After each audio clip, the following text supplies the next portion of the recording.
Good morning everyone, আশা করছি তোমরা সকলেই ভালো আছো। তো আজকে তো জানো তোমরা সবাই রাস পূর্ণিমা। তো আমি দেখো ঘুমের থেকে উঠে আমি সব বাসি বিছনা উঠিয়ে নিয়েছি, উঠিয়ে সব বিছনা টিছনা ঝেড়ে পরিষ্কার করে দিয়েছি, সব ফার্নিচার সব মুছে নিয়েছি।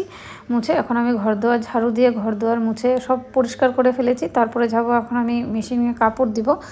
আর আজকে ছেলের স্কুল ড্রেস এগুলো সব, হাজব্যান্ডের ড্রেস এগুলো সব আজকে ধুতে হবে, কেননা ছেলের কালকের থেকে আবার স্কুল শুরু হয়ে যাবে। তো যার জন্য দেখো মেশিনে সব কাপড়গুলো দিয়ে দিলাম, দিয়ে এখন আমি লিকুইডটা দিয়ে দেবো এরিয়েলের। তো আগে আমি সার্ফই ইউজ করতাম, তারপরে জানতে পারলাম যে ওয়াশিং মেশিনে লিকুইডটা ইউজ করতে হয়। সার্ফ ইউজ করলে ওয়াশিং মেশিন একটু নষ্ট হওয়ার তাড়াতাড়ি চান্স থাকে।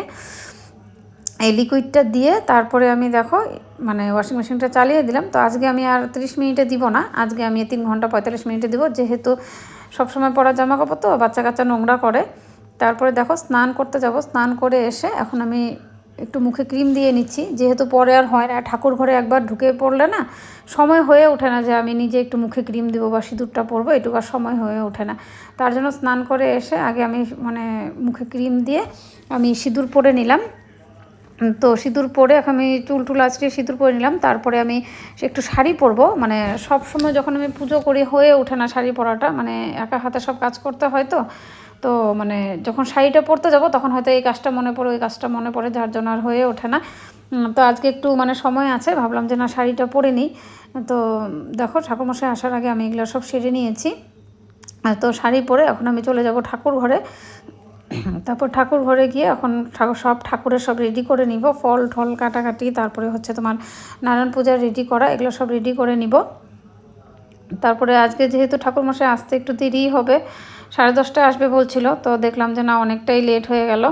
তো এই দেখো আমি সব এদিকে রেডি করে ফেলেছি, তো রেডি করে রেখেছি। তারপরে যে দেখো ঠাকুরমশাই চলে এসেছে, তো ঠাকুরমশাই এখন পুজোয় বসবে। এই যে ঠাকুরমশাই পুজো করছে, আমিও আমার ঘরের গোপাল তারপরে আরও যা ঠাকুর আছে সব পুজো দিয়ে ফেলেছি তখন। তো ঠাকুরমশাই পুজো করতেছে, এখন আরতি করবে। তো আমি চেষ্টা করি প্রত্যেক পূর্ণিমাতে নারায়ণ পূজা করার একটা করে। তো যখন হয়ে ওঠে তখন করি, যখন হয়ে ওঠে না তখন আর করতে পারি না আর কি।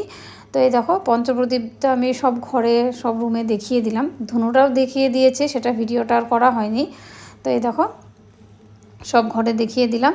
আর আজকে তো আমার ঠাকুর ঘরটা তোমাদেরকে দেখানোই হয়নি। তো এই যে দেখো আজকে আমি পুজো করেছি, আজকে অনেক ফুল পেয়েছি।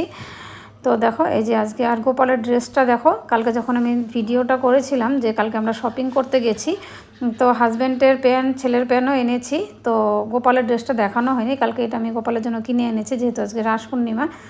তারপরে দেখো অনেকটাই লেট হয়ে গেছিলো আজকেও, তো ভোগ রান্না করেছি আজকে, যেহেতু রাস পূর্ণিমা খিচুড়ি দিব। তো এখানে খিচুড়ি করেছি, বেগুন ভাজি, পটল ভাজি, মিষ্টি কুমড়ো ভাজি, বাঁধাকপির ঘন্ট, টমেটোর চাটনি, আর হচ্ছে খেজুরা গুড় দিয়ে তোমার পায়েস।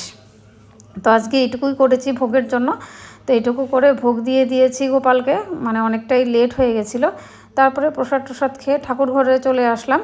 এসে যেহেতু কালকে বৃহস্পতিবার, আজকে সব বাসন মাজবো, ঠাকুরের সব বাসন টাসন মেজে এখানে উপর করে রেখেছি। আর দেখো এই যে এখন আমি গোপালকে এনে এখানে বসিয়ে দিয়েছি, এখন গোপালের ড্রেসটা চেঞ্জ করব। তো রাত্রেবেলা ওকে সারাদিন যে ড্রেস পরে থাকে ওটাতে আমি আর রাখি না, ড্রেস চেঞ্জ করে দিই। এই যে দেখো গোপালকে ড্রেস চেঞ্জ করে দিয়েছি। তো আজকের মতন ভিডিওটা এখানেই শেষ করছি। তোমাদের ভালো লাগলে লাইক কমেন্ট শেয়ার সাবস্ক্রাইব করে দেবে। আজকের মতন আসি, তোমরা সবাই ভালো থেকো। আর ফেসবুক থেকে দেখলে একটা লাইক করে দিও, একটা ফলো করে দিও।